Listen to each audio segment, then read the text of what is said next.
بەناوی خوای بەخشندە و میهرەبان سڵاوتان لێبێت ئازان و خۆشەویستان من دانیال نورەدین بەیارمەتی هاوکاران بەرنامەیەکی نوێی دوانگەی خەڵکتان پێشکەش دەکەین. ئازان و خۆشەویستان، یەکێک لەو بابەتانی کە لە چەند ڕۆژی ڕابردوودا قسە و باسی نێو هاوڵاتیان بوو و مشتومڕێکی زۆری لەبارەوە دەکرا، قسەکردن لەبارەی پرۆگرامی خوێندن و پرۆگرامی پەروەردە کە تیایدا باز لەوە دەکرا کە پەروەردەی ئیسلامی لە نێو مەنهەجەکانی خوێندندا لا دەبرێت و تیایدا بابەتێکی دیکە بە ناوی ئایناسی یاخود مێژووی ئاینەکان دادەنێت. لە ساڵی 2018 بۆ 2019 پرۆژە یاسایەک لەلایەن حکوومەت و وەزارەتی پەروەردەوە پێشکەش بە پەرلەمان کرا کە گفتوگۆی لەبارەوە کرێت کە تیایدا باز لە پەروەردەی هەرێمی کوردستان دەکرد، باسلی لەوانەکان دەکرد و باز لە بابەتەکانی نێو منهەجەکانی خوێندن دەکرێت. کە لەو بابەتانە کە قسە و باسی لەبارەوە کرا بوو پەروەردەی ئیسلامی بوو کە تیایدا ناوەڕۆکی ئەو بابەتە دەیانویست کە پەروەردەی ئیسلامی نەمێنێت و تیایدا بکرێت بە ئایناسی یاخود پەروەردەی ئاینەکان کە لە گۆشەیەکی بچووکدا باز لە ئاینی پیرۆزی ئیسلام بکرێت و ئاینی پیرۆزی ئیسلام هاوتای ئاینەکانی دیکە بکرێت کە ئاینێکی کەمینە لە هەرێمی کوردستاندا. ئەمە مشتومڕێکی زۆر وە گلەی و گازندەیەکی زۆری خەڵکی کوردستانی بە دوای خۆی داهێنا ئەوان باسییان لەوە دەکرد کە ئەمە شوناس و نەتەوەی کوردەوە زۆرینەی ئەم میلەتە پابەندە بە ئاینی پیرۆزی ئیسلام ناکرێت لە نێو پرۆگرامەکانی خوێندندا کە هەرچەندە لە ئێستاش داوانەی پەروەردە بە سستی یاخود بە شێوازێکی گشتی فرامۆش کراوە ناهێڵێت بە تەواوەتیوانەکانی بخوێنێت یاخود منهەجێکی زۆر لاوازی هەیە کە ئەمە کێشوگرفتی زۆرێک لە وڵاتیان بوو و داوایان دەکرد کە ئەم پرۆژە یاسایە جێبەجێ نەکرێت. وەروەها لایەنەکانی ئۆپۆزیسیۆن هەوڵێکی جددیان دابووی کە ئەم پرۆژە یاسایە نەخرێتە پەرلەمان و دەنگدان و گفتوگۆی لەبارەوە نەکرێت. بەگشتی لە یاساکەدا ئەوەی کە جێگەی بایەخپێدان بوو لە پرۆژە یاساکەدا لە مادەی 14 پرۆژە یاساکەدا باسی لەوە دەکرد کە وەزارەتی پەروەردە دەستکراوە دەبێت لە دەستکاریکردنی منهەج یاخود زیادکردنی بابەتێک بۆ وانەکان و کەمکردنەوەی بابەتێک لەوانەکان کە ئەمەش گومان دەکرات کە ئاینی پەروەردەی ئاینی یاخود پەروەردەی ئیسلامی لە نێو ئەو پرۆگرامە لە نێو خوێندندا دەستکاری بکرێت و وانەکانی یاخود بابەتەکانی بە شێوازی لە شێوازەکان دەستکاری بکرێت. بەگشتی لە هەرێمی کوردستاندا پەروەردەی ئاین لە نێو خوێندندا بە شێوازی لە شێوازەکان فرامۆش کراوە یاخود زۆر جاخراوەتە دوای هەمین وانەوەیان گلەی و گازندەیەکی زۆری لەلایەن مامۆسایان و کەسانی پسپۆرە باز لەوە دەکەن کە ئەم وانەیە لەلایەن کەسانی شارەزا و لەلایەن کەسانی شارەزا لە ئاینی پیرۆزی ئیسلامەوە ناوترێتەوە زۆر جا دەدرێتە مامۆستایانی عەرەبی یاخود مامۆستایانی هونەر یان کەسێک نییە کە بە شێوازێکی جوان و بە شێوازێکی گرنگ ئەم وانەیەشی بکاتەوە کە وانەیەکی گرنگی نێو کۆمەڵگایە. دەزانین کە پەروەردەی ئیسلامی هەمیشە کۆمەڵێک بنەمای جوانی تێدایە کە کاریگەرێکی باشی لە نێو کۆمەلگادا هەیە، هەر لەلایەن نزیکبوونەوەی نێو خێزانەکان و پەیوەندی کۆمەڵایەتیەکان، ڕێزگرتنی دایک و باوک یاخود پەیوەندیەکی تۆکمە لە نێو کۆمەلگادا، هەموو ئەمانە کاریگەرێکی باشی دەبێت. بۆیە دوورخستنەوەی وانەی ئیسلامی لە نێو پرۆگرامەکانی خوێندا کۆمەلگا بەرەو سەر لێ شێوایی دەبات و کاریگەری دەبێت لەسەر تاکەکانی کۆمەلگا. دەچمە لای یەکەمین پەیوەندی باوکی محەممەد وەردەگرم لە ڕانیە. باوکی محەممەد سڵای خوا لێبێت. سڵاوی خوا لە تۆش کاکە دانیارجان. باشی برایەکان باوکی محەممەدیان تۆ باشیت؟ سپاس لۆ جەنابێت. کاکە دانیارجان لەبەرەوەی بابەتەکە بابەتی پەروەردەی ئیسلامیە دەمەوێت بە حەدیثێکی پێغەمبەر صلی الله عليه وسلم شک بخەمە سەر بابەتەکەی جەنابێت. فەرموو. حەدیثەکە لە ئەربعینی نەوەویەدا هەیە کاتێک کە حەزرەتی جبریل چۆ لای پێغەمبەری عەلەیهی سەڵات وەسەلام پرسیاری ئەوەی لێکرد یەکەم جار ئیسلام چییە؟ ئەوجا پێی فەرموو ئیمان چییە؟ ئەوجا لە پرسیاری سێیەمدا پێی فەرموو مەل ئیحسان. من وەڵامەکەی پێغەمبەر ئێستا بۆ جەنابەت و بینەرانیش باز دەکەم کە دڵنیام لەوانەیە جەنابەت گوێ لێبوو بیتن، بەڵام دەمەوێت پێشتر تیشێک بخەمە سەر ئەو بابەتەی کە پێغەمبەر عەلەیهی سەڵات وەسەلام حەزرەتی جبرائیل وەڵامی پێغەمبەر صلی الله عەلەیهی وسەلەم جوابی حەزرەتی جبرائیلی دا و لە بۆ سەحابەکان بوو. کاکە دانیارجان ئیحسان لە ئیسلامدا بە شێوەیەکە تەطبیقکردنی لە ژیاندا ئەگەر تاچی کۆمەلگا لەسەر پەروەردەی ئیسلامی و ئیحسان دروست ببیتن دەتوانم برێم لە مقابلی هەموو پۆلیسی سەرگۆی زەویە،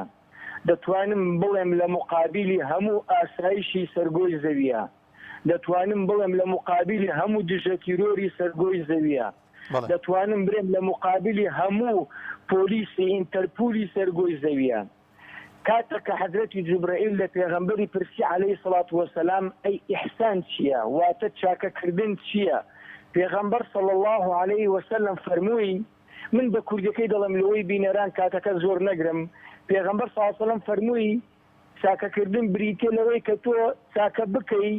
بە شێوەیە کە تۆ وا حەز بکەی خوا دەبینی یعنی ئەوەندە یەقینت هەبیتن تۆ ئەو چاکەیە لەبەر خاتری ئەو خوایە بزرە دەیکەی یعنی غەیبە دەیکەی ئەگەر تۆ خوا نابینی بەڵام خوا تۆ دەبینیتن کاکە دانیارجان ئەو ڕقابەیە زۆر زەحمەتە لە هەموو کاتێک ئینساندا هەست بە ترسی ئاسایش بکە هەست بە ترسی دژە تیرۆر و پۆلیس و نازانم چی بکە بەڵام ڕقابەی غەیبی ئینسان لە هەموو لەحزەیەک کە بەخەبەرە بە هیچ شێوەیەک ناوێری تاوان بکە لە ترسی ئەو خوای پەروەردگارە من ڕووداوێکی زۆر کورتت بۆ دەجێڕمەوە برادێکی خۆم بۆ باسکردن جارێک لە ئەوروپا وتی تووشی مووقیفێک بووم لە فندقێکدا تەنها خۆم و ئافرەتێک بووین یعنی ئافرەتەکە لە جوانی باز ناکرێتن وتی باوەڕم پێ بکە ئەگەر ترسی ئەو خوای پەروەردگارە نەبایە زۆر زەحمەت بوو من بمتوانی با کۆنتترۆلی خۆم بکەم باشە خۆ نە ئاسایی زیار بوو نە دژە تیرۆر زیار بوو نە پۆلیس زیار بوو نە ئینتەرپۆل و نە حەبچی دەستگایەکی ڕەخابی و پۆلیسیە تۆ دەڵێ لە کامێرەی شاراوە و چی دیار بوو هیچ شتێک دیار نەبوو تەنها ئیمانێک لە دڵ و ترسێک لە خوای پەروەردگار زابرایەکەی من پێت دەڵێم هەر کەسێکی دەیەوێت دەست بۆ ئەو بابەتە خەتەرە بباتن بەڕاستی ئیعلانکردنە لەگەر شەڕکردن لەگەر خوای پەروەردگار برای من مار کاوڵیە لە بۆ خۆمان ئەو جا تۆ بزانە ئەگەر هەر قەیرانێکی ئێستا دەستکردە ئێستا دروستکراوە بەڵام قەیرانی زۆر حەقیقی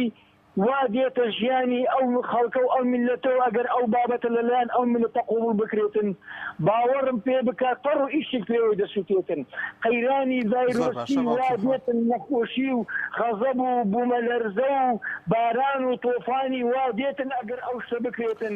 باوەڕ بکە چاک و خراپ پێوەی دەسووتێتن بۆیە داوا لە خەڵک دەکەم بەی شێوەیەک قوبوڵ نەکا و زۆر سپاس بۆ جەناب زۆر سپاس بۆ باوکی محەممەد لە ڕانیۆ دەچمە لای پۆندێکی دیکە کاک مەحموود وەردەگرم لە دۆک کاک مەحموود سڵای خوا لەبێت وعليكم السلام ورحمة الله مامۆستا بەداخەوە مامۆستا ئەم دەسەڵاتە چی ئیش نییە بەڵام ئیشی هەیە محاربەی دینی ئیسلامی بکەتەوە دینی ئەم ملەتە ئەسەری ئەم ملەتە موسڵمانە بابە ئێسلاحی هەوە نەکردووە قەیرانی پەیدا کردووە هەروەها لەسەر هەموو چۆن دەستی کەسەوە لە بواری پەروەردەی ئاینی ئیسلام لا دەتابێت لا سەمح الله باباکەم ئەمە زۆر خەلەتە یعنی ئێوە بە ئیجرامێکی زۆر گەورە دەکەن تیجاهی ئەم ملەتە تجاهی ئەم دینی ئیسلامی عەزیم بابا وضعی قەیرانی تۆنزین هەوە حەز نەکردووە وضعی کارەبای هەوە حەل نەکردووە وضعی ئەوەکەی حەل نەکردووە ئیشەکەی بۆ گەنجەکان پەیدا نەکردووە ئێوە بەڵام پەروەردەی ئیسلامی دادەینەوە لەگەڵ پەروەردەی نوێژێ ئاینەکان باباکەم ئەمە چییە قەسەمەن بەخوا مامۆستاکەم ئیمام عومەر کوڕی خەطابی خوا ڕازی بێت ئەوێت كنا قوما أذلاء فأعزنا الله بالإسلام متى تغيير العزة تغيير الإسلام أذل الله بداخل وأمنته وأمضى صلاته محاربي إسلامي زكاته وأمنته لقال أمضى صلاته الرازيل دريته الرازيل دريته زۆر سپاس بۆ کاک مەحموود لە دۆک و دەچمە لای پۆندێکی دیکە کاک پۆڵا لە هەولێر وەردەگرین کاک پۆڵا سڵای خوا لەبێت لە تۆ لە هەموو بینەرەکانت چاو کاک پۆڵا گیان بابەتێکی گرنگە وەڵامەکە هەر ئەوە نییە ڕازی دیاننا دەبێ باس لەوە بکەین ئایا ئەو بەها ئیسلامیانە ئەو بەهایانەی کە بە کۆمەڵگەی کوردەواری داوە دوودی هەبووە یانسیان ئایا هۆکار بووە بۆ پێشخستنی کۆمەڵگایان بەرەو دواوە بردننی نەخێر ئێمە ڕازی نین بەوەی پەروەردەی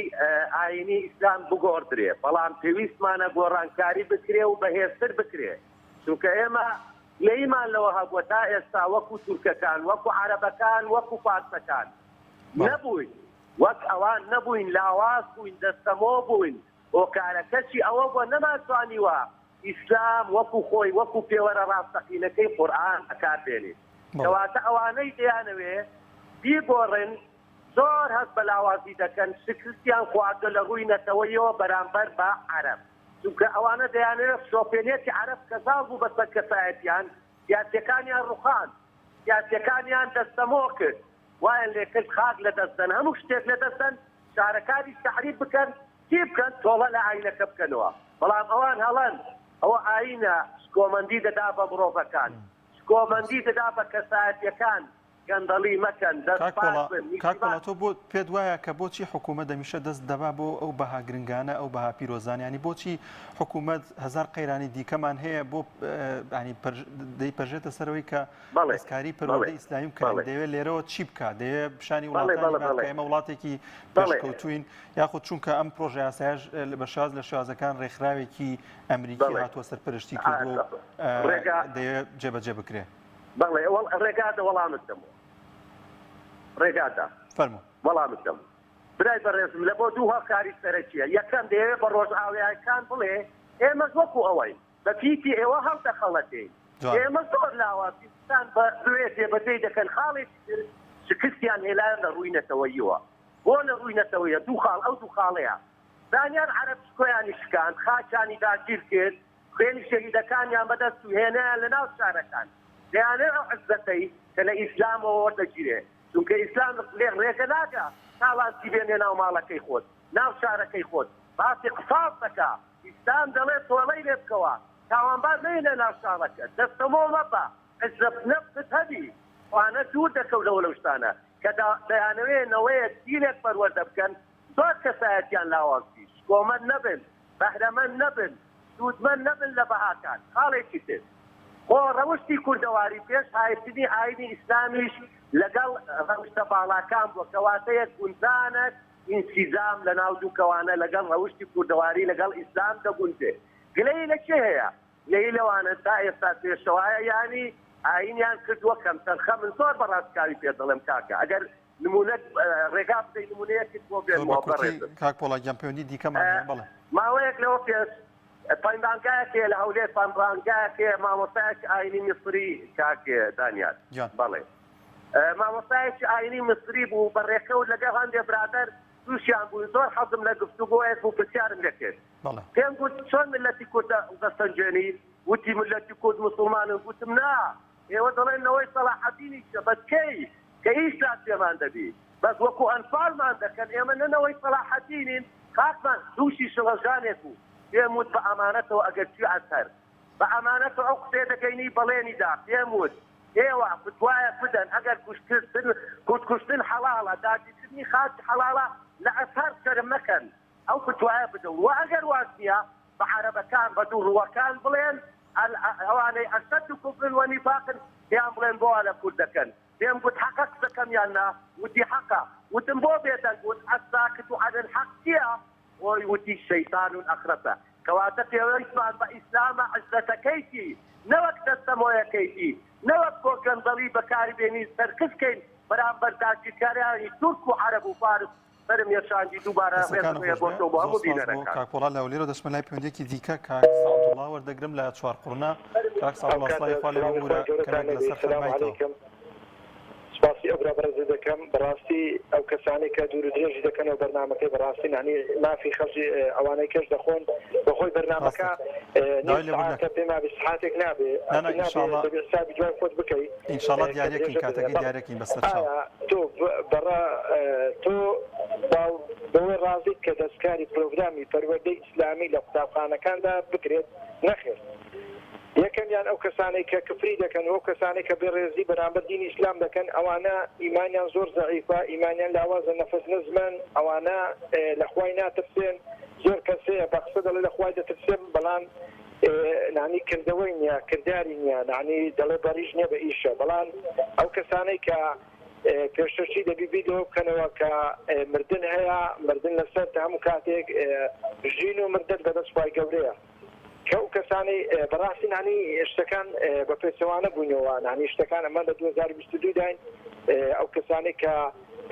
ڕۆژانە خەڵک دەکوژێ ڕۆژانە هەنی خوای گەورە خۆربارانمان بەسەدادێن دەخوارێ باران نامێنین نانی گەرما ئەو شتانە هەموو خراپی عەبدەکان بەڕاستی نانی دینیان زەعیفە نانی ئیمانیان بە قەوەت نییە نانی ئیشی باش ناکەن نانی بەرامبەر خوای ڕاست نینە کا من ئەو قسەی دەکەم لەوانێت بۆ خۆم لە هەموو کەس باشتر نەبم بەڵام کە ئەو قسە دەتەوەرەکەی باز دەکەم لە بەرنامەکەی بۆی خەڵک گوێ بگرێ و نانی خەڵک عیبرەتی لێ بگرێ و نانی بەڕاستی ئەو کەسانی کە دەستکاری ئەو شتانە دەکەن نانی هیچ فڕیان بە ئیمانەوە نیە نانی هیچ لە ئیمان لە ئیسلام تێناگەن لە ئیسلام نازانن کە لە ئیسلام چۆن هاتۆ چۆن پەروەردەکراوین دەبێ ئەوانە بە دەستکاری بکرێ بەڕێک و پێچی بستە و زۆر سپاس بۆ بەرنامەکەتان زۆر سپاس بۆ کاک سعدوڵڵا لە چوارقورنەوە لەگەڵمان هەبوو بەڵازان خۆشەویستان لە ماوەی چەند ڕۆژی ڕابردوودا ئەم بابەتە زۆر کاردانەوەی هەبوو لە نێو کۆمەلگای کوردیدا ینی بەڕادەیە بوو کە پەرلەمانتاران خەڵک بە سەرجەم چین و توێژەکانەوە قسە و باسییان لەم بارەیەوە دەکرد کە ناڕازی بوون بۆی کە وانەی پەروەردەی ئیسلامی هەم دەستکاری بکرێ هەم لە پرۆگرامی خوێندن بە شێواز لە شێوازەکان لاواز بکرێ و ئاینی پیرۆزی ئیسلام هاوتای ئەو کەمینە ئاینە بکرێت کە لە هەرێمی کوردستاندا هەن ئێمە ڕێزمان هەیە بۆ ئاینەکانی دیکە بەڵام لە سەدا 1970 ئەم میلەتە موسڵمانە ناکرێتەوە وانەیەکی ئیسلامی کە لە سەدا 1970 پێی ڕەزامەندە تۆ دەستکاری بکە یاخود پەراوێزی بخە یاخود فەرامۆشی بکەی هەرچەندە لە ئێستاشدا وەزارەتی پەروەردە حکوومەتەرێمی کوردستان بە شێوازی لە شێوازەکان ئەم وانەیە فەرامۆش کردووە ینی داوێتە دەست کەسانێک کە هیچ پەیوەندی یاخود هیچ زانیاریەکیان نیە لەبارەی ئاینی پیرۆزی ئیسلامە بە ڕۆتینی و بۆی کە بە شتێکی سادە ئەم وانەیە بەڕێ دەکەن ینی گرنگ بوو کە ئەم وانەیە زیاتر لەوانەکانی دیکە گرنگی پێ بدرێت چونکە پەیوەندی بە کۆمەلگا و ڕۆشت و خێزانەکانمانەوە هەیە دەچمە لای پەیوەندێکی دیکە باوکی بیلال لە ڕانیە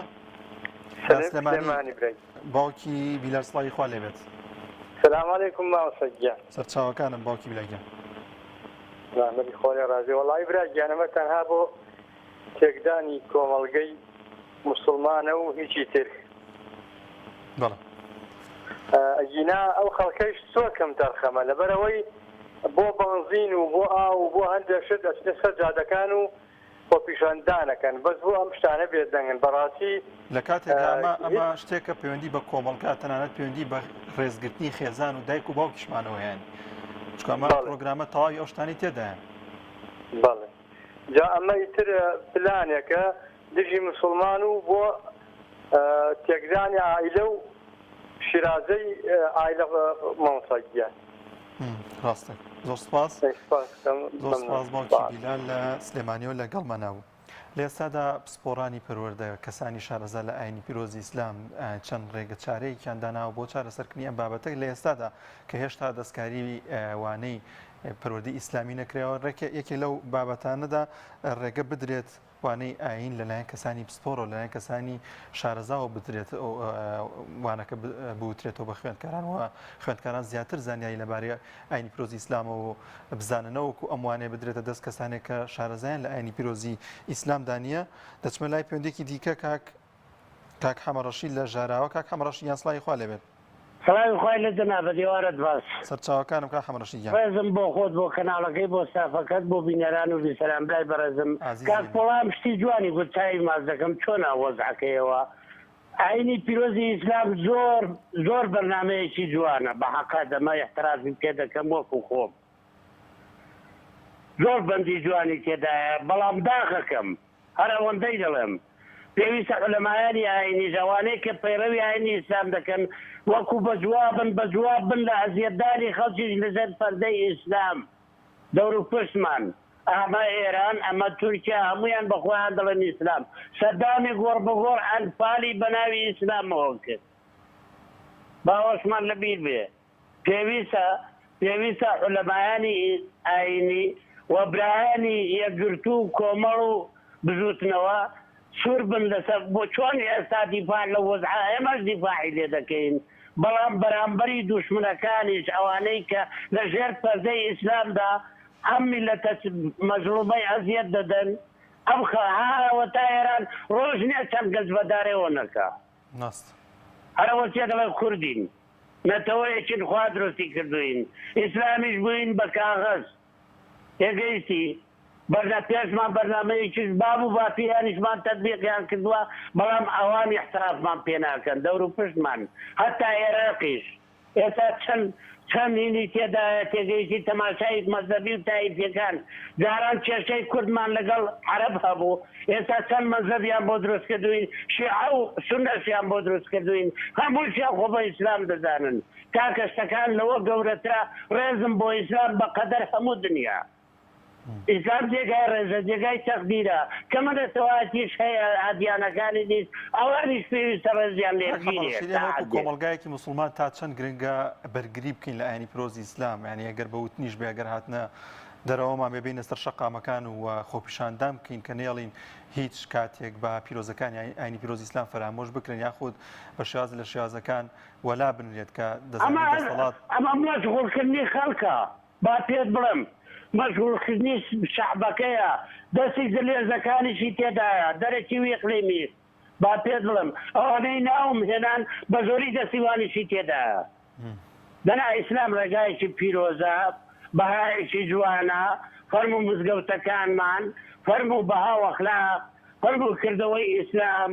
کە بە شێوەیەکی جوان وەکو نەتەوە تەطبیقمان کردووە بەڵام خەریکن سەرمان لێ بشێوێنن ئەوەندی هەرچین لەژێر پەردەی ئیسلامدا غەدرمان لێکراوە و دەستخۆشی لێ دەکەم لای بەڕێزم سپاس بۆ کاک حەمەڕەشید لە ژاراوە لەگەڵمان نابوو دەچمە لای پێوەندێکی دیکە کاک ئەحمەد لە هەولێر وەردەگرم کاک ئەحمەد سڵاوی خوا لێبێت سڵاوتان لێبێ ئەم کارتان باش سەرچاو کاک ئەحمەدیان سپاستانەکەم برای بەڕێزم دیارە ئەمە لە ئێستادا دەستبردن بۆ بابەتێکی ئەوها شتێکی عەفەوی نییە و بناکاوە دەستیان بۆ ئەم بابەتە بردرێت ئەمە دیارە لە پێشتر پرۆگرام و بەرنامەی بۆ دانراوە چۆن لە ڕابردوودا لە هەرێمی کوردستان هەموو شتەکان بە بەرنامە کراوە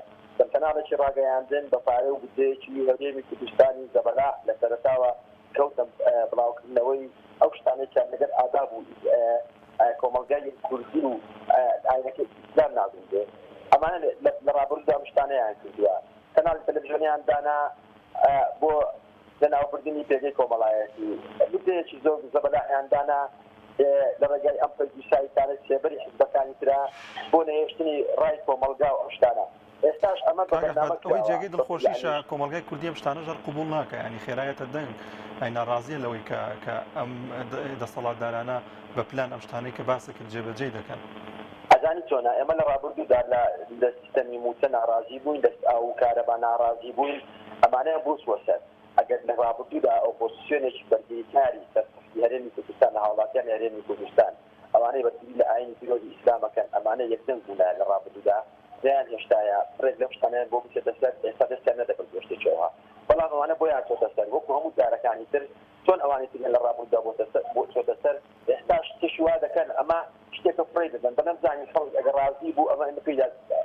کەس دەجی لەسەر ناکە و ئەگەر خەڵک ناڕازی و پێداچنەوەیش پێدا دەکەیت بۆیە ئەمانە بە بەرنامە دەکرێت هیوادارم بەر لەوەی ئەم بەرنامانە دابنرێت و دابڕێژێت لایەنەکانی ئیسلامی بەعام لە هەرێمی کوردستانە هەمویان هەڵوێستیان شرمنانە بۆ لە ئازەم دەسەڵاتە لە هەموو بابەتەکانی تر ئۆپۆزیسیۆن بە هەموو بابەتەکانەوە هەڵوێستی شرمنانیانە بۆ تا ئێستا یەکدەنگ نەبوونە یەکڕا نەبوونە تاکە لە ڕابردوودا پێتانم بوو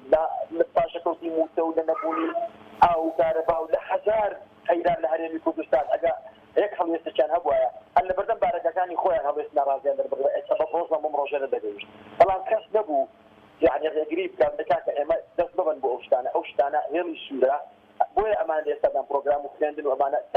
تاچی کۆمەلگا لاواز بووە بڕۆ سەیری بازارەکانی هەرێمی کوردستان بکە بەخەدەرات وەکو پارەی وەکو پاکەتی زگەرەی هاتێ بە ئاشکرا لە بازارەکان دەفرۆشی ئەمە دەچۆوە دێ ئەمەگە کەسانێکی بەرپرس دەبێت یعنی بە بەرنامە ئەم شتانە نەکردرێ ناتوانرێ هاوڵاتیەکی تاکێکی فەقیر بچێت لە وڵاتێکی تر و بازرگانی بەم مادا یعنی نازانم بڵێم چی بەم مادانەوە بکات بۆیە ئەمانە هەمووی بە بەرنامە کراوە هەر لە سەرەتاوە تاکو ئێستا بۆ ئەوەی تاکی هەرێمی کوردستان تاکێکی شکست خواردوو تاکێکی دوور لە ئاینی پیرۆزی ئیسلام تاکێکی نەخوێندەوار دەربچێت و هەتاوەکو دەمرێت تاحەتی ئەوانە بکات دەست خۆش بە سپاس دەکەم زۆر سپاس بۆ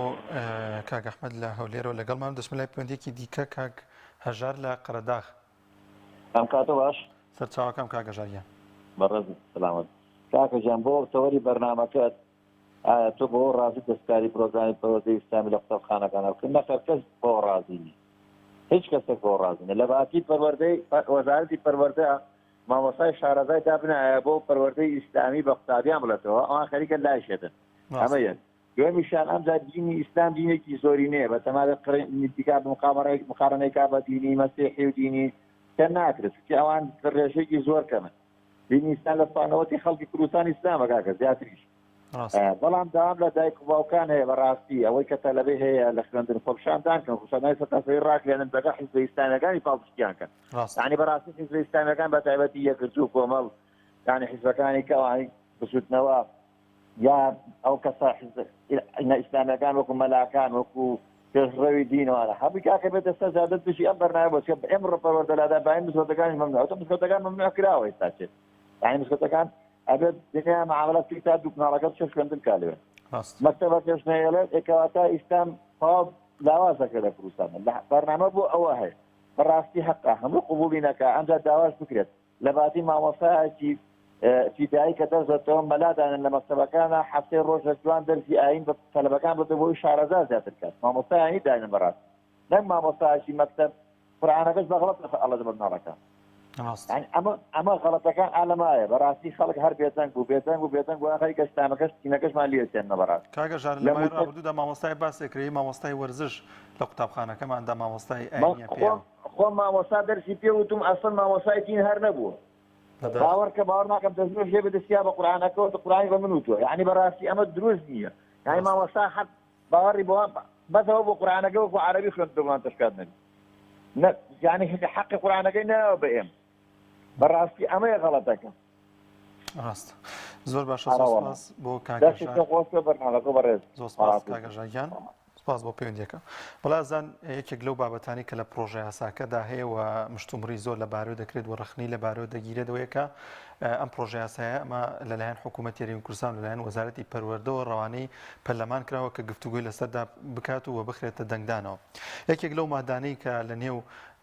ئەم پرۆژە یاسایەدا هەیە کە پرۆژە یاساکە لە 197 مادە پێک دێت لە مادەی 14دا باز لەو دەکات کە وەزارەتی پەروەردە دەستکراوە دەبێت لەوەی کە دەستکاری وانەکان بکات و کەم و زیادیان پێ بکات یاخود منهەجێک لا برێت یاخود دەرسێک لا برێت دەرسێکی زیاد بکە زۆرێک لە پسپۆرانی یاساناسان دەڵێن کە ئەگەر ئەم یاسایە جێبەجێ بێت یاسایەک نییە کە بۆ یەک ڕۆژ و دوو ڕۆژ بێت یان ئەمە یاسایەکە لەوانەیە بە 20 ساڵی دیکە هەموار نەکرێتەوە کاتێکیش کە یاساکە جێبەجێکرا و وەزارەتی پەروەردە دەستکراوە دەبێت لەوەی کە وانەی بۆ نمونە ئاین دەستکاری بکات و بیکاتە وەک خۆی دەیەوێت بیکاتە پەروەردەی ئاینەکان یاخود ئاین ناسی کە ئەم دەستەواژانە لێرە و لێ باز دەکرێن کە وەزارەتی پەروەردە پلانی هەیە کە ئەمە جێبەجێ بکات ینی کۆمەڵێک وردەکاری تێدا لە پرۆژەکەدا کە دەبێت بۆ نمونە ئەگەر ناوی محەممەد پێغەمبەرمان صلی الله عليه وسلم هات صلی الله عليه وسلمەکی لەگەڵا نەبێت تەنها بە ناوی محەممەدەوە بنووسرێت ینی کۆمەڵێک بابەتی دیکە یان کورتکردنەوە یاخود کەمکردنەوەی ئاەتەکانی قورانی پیرۆز لە نێو منهەجەکەدا بۆی کە حەقیش بدرێت بە ئاینەکانی دیکە و یاخود ئەو بابەتانی کە لە ئەنجیل و لە بابەتەکانی دیکەی ئاینەکانی دیکە هەن کەسانی مسلمان کەسانی دیکەش بە ناوی ئایناسی بە ناوی پەروەردەی ئاینەکانەوە بیخوێنوە زانیاریان هەیە لەبارەی ئەم جۆرە ئاینانەوە لە ساڵی 2016دا ڕێکخراوێکی ئەمریکی لەگەڵ وەزارەتی پەروەردە ڕاوێژی کرد لەگەڵ پسپۆرانی وەزارەتی پەروەردە ڕاوێژی کرد و ئەم بابەتەی لەگەڵدا گفتوگۆ گرتن و باسی کرد دواتر وەزارەتی پەروەردە لە ساڵی 2010 و 2019دا پرۆگرامێکی دانا پرۆژە یاسایەکی دانا بۆ ئەوەی کە لە پەرلەمان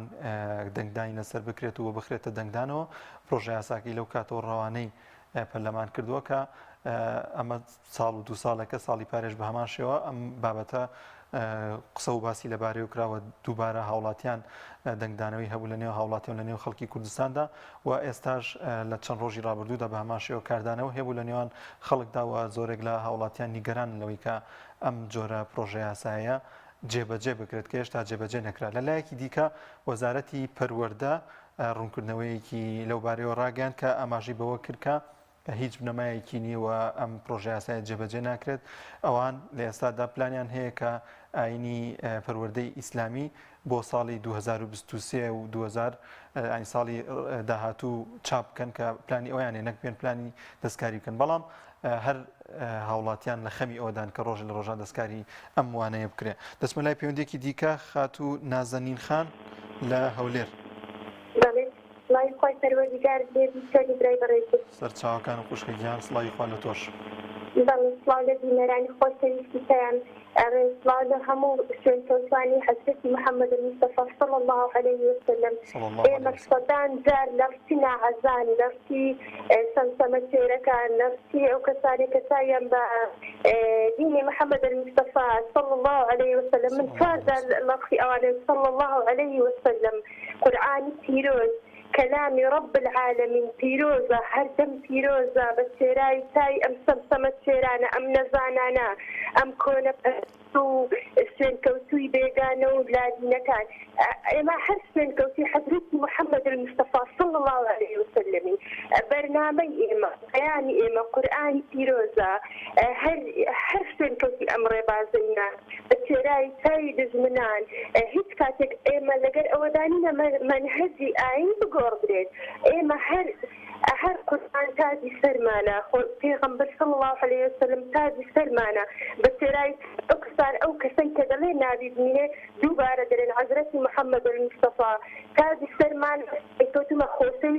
خوسيست دوباره صلى الله عليه وسلم اللهم صل على محمد وعلى ال محمد صلى الله عليه وسلم تاي او كتصير بك تسير بخوسيست ما عندك بقرآن بيروزك دوباره تاي انت بيصاله بلا الناس تسري زۆر سپاس بۆ خاتون و نازەنین لە هەولێر سپاس بۆ پەیوەندیەکە. دەچمە لای پەیوەندێکی دیکە کاکارزان وەردەگرم لە سلێمانی. کاکارزان گیان سڵای خوات لەوێ. بەڕێزگیان چۆنی باشش کورد سەرچاوەکانم کاکارزان گیان زۆر ڕێزێ و سپاس و ڕێزی تاوام بۆ دەستەی کارگەڕی و ستافی بەرنامەکەتان. عزیزی ئەمەی کاکارزان گیان زۆر سپاسانەکەم. بەڕێزگیان لەسەر ئەو بابەتە بەڵێ ئەڵێ التربیە والتعلیم تربیە پێش عیلم کەوتووە لە هەموو دنیاە تربیەی ئیسلامی پێش عیلمەکەیە کەواتە ئێمە ئەبێ زۆر زۆر زۆر زۆر زۆر زۆر بە دەرسێکی زۆر زۆر گرنگی دانین چۆن فیزیا سەی لەسەرە ئەبێ دینی سەی لەسەر بێ چۆن وەرزش کەواتە هەموو دەرسەکان مهمن هیچ دەرسێک نابێ لابرێ هیچ دەرسێک نەگدین هیچ دەرسێک تۆ بۆ مناڵێ وێنە وەرزش وێنە سەی لەسەرە فیزیا سەی لەسەرە کەواتە هەموو دەرسەکان ئەبێ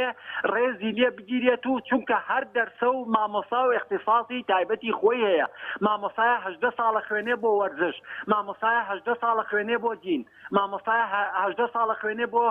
فیزیا. چۆن نەبێ لای بێ یعنی تۆ ڕەنجیە و مامۆستایە کەواتە هیچ دەرسێک هین نییە پشتگوێ ناخرێت. هەموو دەرسەکان وەکو زنجیرێک وایە هەر هەموو دەرسەکان لەسەر ڕاستەیەڵێکن لە ناو بازنەیەکان نابێت دەرز ئیهمال کرێ. لە زمانی کۆنا کە ئێمە بڵین تەلەبە بووین زەلام هەبووە لە وەرزشا دەرنەچووە ئیمتیحانی یاوەتەوە کەواتە تۆ ئەگەر لە 15 دەرس 14 دەرسی دەرچیت ئەبێ ئەوی تریش دەرچیت با هەمووی سەبێوانی تر کەواتە تۆ کاتێک مرۆڤێکی تەواو و زیرەک و بلیمەت و بەتوانایت لە هەموو دەرسەکانە زیرەک بی ئەنجا هەندەسە و طوبوانێ کەواتە هەموو دەرسێ زۆر زۆر گرنگە و نابێ هیچ دەرسێ پشتگوێ خرێت. زۆر باشە زۆر سپاس بۆ کاکارزان لە سلێمانی و لەگەڵ زۆر ڕێزمەیە بۆ ستافی بەرنامەکەتان ئیشەڵڵا بەرنامەکەتان هەر سەرکەوتووە بێت و هەر بەرەو پێشەچێ. چای ئێمە کارزانگیان زۆر سپاس بۆ پەیوەندیەکە. دەچمە لای پەیوەندێکی دیکە کاک سەفین لە سلێمانی. کاک سەفین سڵای خوا لەبێت. سڵاوی خوا لێبێت. سەلام عەلەیکوم. عەلەیکم سەلام ورحمەت الله. كاك القرآن فرمي وقل لن يصيبنا إلا ما كتب الله لنا بلام والله خواجيان يكتو الربون غضبي نارجو بسرمان بحموش رازين وكو قومي لوت معنات ليهاتو الرزمة يمغد وكو قومي لوت تعذبوا توسابوا إما قومي كرد من الله وكو قومي لوت مع ليهاتو حيث فرقي شينية شنك حموش بحموش شيء أمدو شتو مافيا والرقران الخرازي هرچیک مالیه کن رازین هرچیک مالیه کن رازین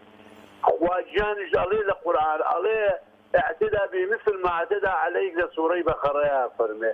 والله عليه بنجيبو بدي بنجيبو بلا بلامي ما هيش قصناكين بيدن جيمان البشار دوا قايل لي يعني ها بروا خواجان يام بقوا مدرسه يام بلا فاونيه ايمات بەسڕێتەوە لەسەر زەویە. کاک سەفین بۆچی ینی پێ دوای بۆچی دەسەڵاتداران ینی پەنا دەبەنە بەر ئاینی پیرۆزی ئیسلام ینی هیچ کێشەیەکی دیکەمان نەبێ نییە لەم هەرێمەدا تەنها پەروەردەی ئیسلامی نەبێت کە تەواوی بابەتەکانی بابەتی بەسوودن بۆ منداڵەکانمان بۆ خێزانەکانمان بۆ کۆمەلگاکەمان ینی بابەتی تێدایە ڕێزگرتن لە دایک و باو ڕێزگرتن لە دراوسی ئەم جۆرەوانە جوانانی تێدایە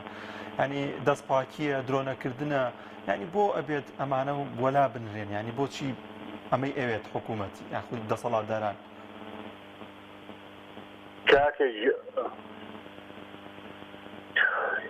کاکە ژیان کاکە ژیان والله وبالله وتالله بەبێ حاشا حاضری ئەوەی بەلای ئاینا نەڕوە ئەوەی نوێش نەکا لەگەڵ ئاژەڵا هیچ فەرقی نییە بەڵام ئەم دوو حزبە چەتە ڕێگر و چەتانە والله ئەم دز و گەندەڵانە والله لە مەسلحەتیانە کە کەسی تر قورئانشی لەبیر نەمێنێ ئیسلامەتی لەبیر نەمێ نوێژ و حەج و ڕۆژی لەبیر نەمێنێ ئەمانە نازانم بڵێن چین یعنی نا سفرن سفر ئیترکەوتە سفر ئیتر هیچ شتێک نامێنێ ئەمانە بەس ئەوە نەمان لەسەر خوا هیمەتمان بە هیدایەتێکمان بە هەستین لێیان هەستین و دەربەدەریان کەین لە کۆڵیان کەینەوە بە قورئان خوا سەرمانەخا ئەمانە بەڵان ئەمانە غەزەبن ئەمانە نییە لە بەراز پیسترن ئەمانە لە ئاینی ئیسلامە تۆ سەیدێکە لە قوتابخانە و مەکتەبەکانە ئەڵێ وەڵا نابێت نییە هین بمێنێتن ئاین خوێندن و شت ئێکو لە بەشەر بە ئاین و بە ئیسلام و بە نوێژەوە جوانین والله ئەوەی نوێژ نەکا حیج هەر مرۆڤ نییە هەر مرۆڤ نییە والله باشە ئیتر زۆر سپاسمانەکەم و زۆر مەمنون زۆر سپاس بۆ کاک سەفین لە سلێمانیەوە لەگەڵمانە وەڵازان خۆشەویستان لە ئێستادا زۆرێک لە چاودێران یان خود کەسانی شارەزا لە پەروەردە بە تایبەت پەروەردەیانی پیرۆزی ئیسلام و مامۆستایانی ئاینی ئەگەر باز لەوە دەکەن ئەگەر پرۆژه یاساکە جێبەجێ نەکرێت ئێستا لە ئێستادا کۆمەڵێک گرفت هەیە یاخود فەرامۆشکردنی ئاینی پیرۆزی ئیسلام هەیە لە نێو کۆمەلگادا لە نێو تاکەکانی کۆمەلگادا ئەوان داوایەوە دەکەن کە لە ئێستادا لەگەڵەوەی کە پەروەردەی ئیسلامی لە نێو پرۆگرامەکانی خوێندندا بە شێواز لە شێوازەکان فرامۆش کراوە ڕۆڵی مزگەوتەکان بگێڕێت یاخود مزگەوتەکان ڕۆڵیان هەبێت لە پەروەردەکردندا کە لە ئێستادا بە شێواز لە شێوازەکان بەهۆی کۆمەڵێک ڕێکار و یاخود بەهۆی کۆمەڵێک بابەتی ئەمنی و کە پەیوەندی بە وەزارەتی ئەوقاف و لایەن ئەمنیەکانەوە هەیە بابەتە ئاینیەکان یاخود وان ئاینیەکان کە ساڵانی ڕابردووتر کۆڕی قوتابیان هەبوو لە نێو مزگەوتەکاندا کە وانەی ئاینیان دەخوێت شارەزا دەمون لە زانستەکانی شەرع و ئاینی پیرۆزی ئیسلام ئەمانە بگەڕێتەوە نێو کۆمەلگا و ڕێگە بدرێت لە مزگەوتەکاندا ڕۆڵی ئاین زیاد بکرێت و ئاینی پیرۆزی ئیسلام ڕۆڵی خۆی بگێڕێت و خول بۆ مناڵان و بۆ گەنجان بکرێتەوە لە نێو مزگەوتەکاندا ئەگەر چی لێرە و لەوێ ڕێکخراوەکان کە دەستگاک ئاینەکان یاخود ئەو شوێنانی کە زیاتر پرۆگرامی ئاینی پیرۆزی ئیسلامیان هەیە وانە و خولیان هەیە بەڵام گرنگیشە باماشەوە لە نێو مزگەوتەکاندا گرنگی بدرێت بە ئاینی پیرۆزی ئیسلام و گەنجان و منداڵەکانمان فێری بنەما جوانەکانی ئاینی پیرۆزی ئیسلام بکەن. لە ڕابردوودا وەک پێشتر ئاماژەم پێکرد ئەم بابەتی کە ئێستا لەگەڵ ئێوەدا باسمان کردووە ئێوە پەیوەندیتان پێوە کرد و باستان لە وەلانانی پەروەردەی ئیسلامی کردووە هەوڵدان بۆی کە پەروەردەی جوانەکەی ئاینی پیرۆزی ئیسلام لە نێو پرۆگرامەکانی خوێندندا دوور بخرێتەوە بە گشتی وە خۆشبەختانە ینی ڕێژەیەکی زۆر کەمەگەر لە 1001 کەس هەبێت ئەوەی کە من سەرنجما بێت لە کۆمنتێکە یاخود لە شوێنێکە لەگەڵ ئەمەدا ئانی ڕازی بێ بۆی کە پرۆگرامی ئاین دەستکاری بکرێت یاخود با هاوشانی ئاینەکانی دیکە بکرێتەوە ئاینی پیرۆزی ئیسلام فرامۆش بکرێت و ئەو بابەتانی کە هەن هاوشێوەی یاخود هاوتا بێ لەگەڵ بابەتەکانی ئاینەکانی دیکە ینی لە هەرێمی کوردستاندا کە زۆرینە موسڵمانە بۆچی دەبێت ئاینی پیرۆزی ئیسلام هاوتای ئاینێکی مەسیحی یاخود ئاینێکی دیکە بکرێت کە ئەمان زۆرینەن ینی لە سەدا 98 کۆمەلگای کوردی کۆمەلگایەکی مسلمانە بۆچی ئەم لە سەدا 98 لەکوێی دنیادا هەبوو ئەم ڕێژە زۆرە هاوتای ڕێژەی لە سەدا 3 و لە سەدا 4 و لە سەدا 5 بکەنەوە کە ڕێژەیەکی کەمی ئاینەکانە کە ئاینی پیرۆزی ئیسلام ڕێز لە ئاینەکانی دیکەش دەکرێت بەڵام بە هاتنانی پیرۆزی ئیسلام تەواوی ئاینەکانی دیکە وەلا نەنرێنەوە دەبێت کۆمەلگا پابندی ئاینی پیرۆزی ئیسلام بێت کە ئەمە گرنگیکی زۆری هەیە و ئەو بابەتانی کە لە وانەکانی ئاینی پەروەردەی ئیسلامیدا لە نێو خوێندنەکاندا لە نێو پرۆگرامی خوێندن و لە نێو پۆلە جیاوازەکاندا دەخوێنێت هەمووی وانەی جوانن هەمووی وانەی زۆر باشن بۆ کۆمەلگا ینی منداڵ فێریەوە دەکرێت کە درۆ نەکات و خیانەت نەکات و لەگەڵ هاوڕێکی باش بێت لەگەڵ دراوسێکی باش بێت لەگەڵ دایک و باوکی ڕێزی بگرێت ینی کۆمەڵێک بابەتی جوان باسی دەستپاکی دەکات باسی کۆمەڵێک شتی جوان دەکات کە هەمومان لە خوێندندا خوێندومانە بەڵام هەرچەندە کەم و کورتیش هەیە بەڵام هێشتا هەر باشە کە ئەم جۆرەوانانە لە نێو پرۆگرامی خوێندندا هەن لە نێو پۆلە جیاوازەکاندا دەخوێنێت کە تا ئامادەیش ئەم وانێبوونی هەیە بەڵام بۆچی دەکرێنی ئەم بابەتە جوانانە کە گرنگن بۆ کۆمەلگا گرنگن بۆ خێزانەکان گرنگن بۆی کە تۆکمەی خێزان دروست ببێت و منداڵەکان ڕێز لە دایک و باوکیان بگرن و دایکان و باوکانی بزان چۆن لەگەڵ منداڵەکانیاندا هەڵس و کەوت بکەن ئەم بابەتە جوانانە بۆ دەبێت دەسەڵات دەستیان بۆ بەرێت وە بێوێت وەلایان بنێت یاخو بە شێوازی لە شێوازەکان فەرامۆشیان بکات شتێکی دیکە لە ئێستادا کەبوونی هەیە وتنەوەی وانەی پەروەردەی ئیسلامیەوە لەلایەن کەسانی نەشارەزا لە ئاینی پیرۆزی ئیسلامدا هەن ساڵانە کۆلێژی شەری ئەمان هەیە ئێمە لە هەرێمی کوردستاندا کە سەدان قوتابی لەو کۆلێژەدا دەرەچن یاخود تەخەڕوج دەکەن لەو کۆلێژەدا بەڵام بەداخەوە نایان لەم بابەتانەدا دایان مەزنە ینی بێن ئەم وانەیە بڵێنەوە ینی بۆچی ئاینی پیرۆزی ئیسلام یاخود پەروەردەی ئیسلامی گرنگی پێ نادرێت و بە شتێکی گرنگ سێر ناکرێت کە مامۆستایەکی تایبەتی خۆی هەبێت بۆچی فەرزکراوە کە دەبێت مامۆستای عەرەبی بێت ئەم وانەیە بڵێتەوە یاخود مامۆستای وەرزش مامۆستای وێنە زۆر جار ئەمە بینیمانەکە لە نێو قوتابخانەکاندا مامۆستانی دیکە باسییان کردووە کە لەلایەن کەسانی هیچ پسپۆرێکی نییە لەو بارەوە ئەو وانەیە دەڵێنەوە دەچمە لای کۆتا پەیوەندی کاک محەممەد لە کەلار کاک محەممەد گیان سڵای خوا لێبێ سڵاو لە ئێوەش بوو لە بەرنامەجوانەکەتان زۆر سپاس کاک محەممەد گیان دەستخۆشیتان لێ یەکەم بۆ ئەم بەرنامەجوانە عزیزیت کاک محەممەد برای من ئەگەر ئێمە پەروەردەی ئیسلامیمان بێت یەک نادێنە بەرچەقۆ لە ناو بازاڕە زۆر جوان یان یەکتری ناکوژین یان دەست بۆ چەک و کاری خراپ نابین ئەوەی کەوا پەروەردەی ئیسلامی مەمنوعەکە و تەرکیەکە ئەوە گەرەکێتی ئەم خەڵکەت بەرەو هەڵدێر بووە گەرەکێتی ئەو خەڵکە بکاتە خەڵکێکی درندا بکاتە خەڵکێک 5 کەس 6 کەس لە ماڵەکە بکوژێ و زۆر ئاسایی بێ لای رێ بگرێت لە خەڵک هەر ئاسایی بێ ئەگەر پەروەردەی ئیسلامی بێ خەڵک ناڕوات ڕێگەل لە خەڵک بگرێ خەڵک ناڕوە بەجارێ 4 5 کەس لە شوێنەکە بکوژێ یان بڕوا مامۆستاکەی خۆی کە دەردی پێدا بڕوا بیکوژێ ئەوە هەمووی نیشانەی بێپەروەردەییە بێپەروەردەیی ئیسلامی ئەگەر پەروەردەی ئیسلامی بێ بەخوا قەت ئەو شتانە ڕوو نادا ئەمجا کەش یاسا نییە ئەگەر یاسا دیۆت خەڵک دەست بۆ کاری خراپ ناوە تۆ چەک قەدەغەم مەکات تۆ یاسا دابنێ ئەو کەسەی کەسە دەکوژێ لە ناو بازاڕە دای بنێەوە بەرچا ئەو خەڵکەوە بیکوژە حتا جارێتر منیش نەتوانم ئەو کارە بکەم کام محەممەد دەزانین لە نێو کۆمەلگای ئێمەدا قەت نەبووە کەسێک کە پابەندی ئاینی پیرۆزی ئیسلام بێت تاوانێکی لەو شێوە ئەنجام دات ینی هەمیشە کەسانێک بوون کە دوور لە دین بوون ینی پەروەردەیەکی ئیسلامیان نەبووە ئەو تاوانانە ڕوویان داوە لە نێو کۆمەلگادا الحەمدولله ئەوەشە فەخرێکە بۆ خەڵکی ئیماندار و خەڵکی ئەهلی خوا ئەوەی ئەهلی خوا بێت لە ترسی خوا ناتوانێت دەست بۆ شتی خراپ بە ئەوەشە فەخرێکە بۆ خەڵکی ئیسلامیەکان و بۆ خەڵکی ئیماندار الحەمدولله کە هەرچی ئەبینین خەڵکێکن دوورن لە ڕێگەی پەیڕەوی ئیسلام و لە ڕێگەی ئیسلامەوە خەڵکێکن نێزگن لە علمانیەت و لە کوفرە و لە بەدەخلاقی و لە عارفخۆر و سەرسەویدی لە ڕحەزی خەڵکێکی دوور لە ئیسین ئەوانەی نێزگ لە دینن دەست بۆ شتی خراپ نابن ڕاست زۆر سپاس بۆ کاک محەممەد لە کەلار و لەگەڵمانە سپاس بۆ کاک محەممەد زۆر سپاس دەچمە لای دوایین پەیوەندی کاک عەبدولجەبار لە هەولێر کاک عەبدولجەبار سڵاوی خوا لێبێت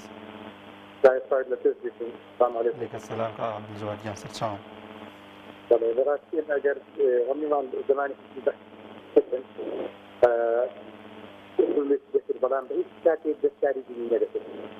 ینی بەڕاستی لە پەروەردەی ئیسلامیە دەر ئێستا کتابەکانی دینی کتابەکانی زمانی بەعەز دینی هەر هەموو پەروەردەی ئیسلامی زۆر بەڕێکێتی کتابی پێ دەبێت دەمای ئێستا کە لە حکوومەتی کوردینە ئێستا کە حکوومەتی کوردی کورد حکومان دەکاتن و بەناو مدارن مدارە شێخە مدارە مەلانە هەردوو بنەمارە ئێستا مدارە شێخەیە مدارە مەلانە بەڕاستی ئەمە کارە ساتە لە بۆ ئەو دەوڵەتی کوردی من ینی پەروەردەی ئیسلامی کۆنم بینیوە بۆ من ساڵەکانی هەشتاکانوان ئەوەندا ئەستور بوو ئەوانە ینی ئەوەندە گەورە بوو بەڵێ ئێستان بە باوەڕ بکە تا دەگەیت کە سوکتی ابتدایی ئەتی سێری هەموو ئادات و تەقالیدەکانی دینی ئیسلام دەبوو تێرن نوێژ دەبوو چەند ئاەتە لەبەر دەکرد دایی ئیمتحانی کۆتایی سەری ساڵ هەموو ئاەتەکان دەهاتەوە بۆ سایی دادەنات و دەبات تەواوی تێ ئەو ئاەتە لەبەر با هیچ مەجالی تێدا نەبدەبا لەبەرسان یەکێک بوو لەوانە زۆر قورسەکان يعني ساكا تنسي أو هم كواني أنجام دقيقة باو فكر أول جا أول صواب كمان بدين الإسلام وكدين الإسلام يسقط يوتن فابن هذا بكاني الإسلام يسقط باور بك ظلم له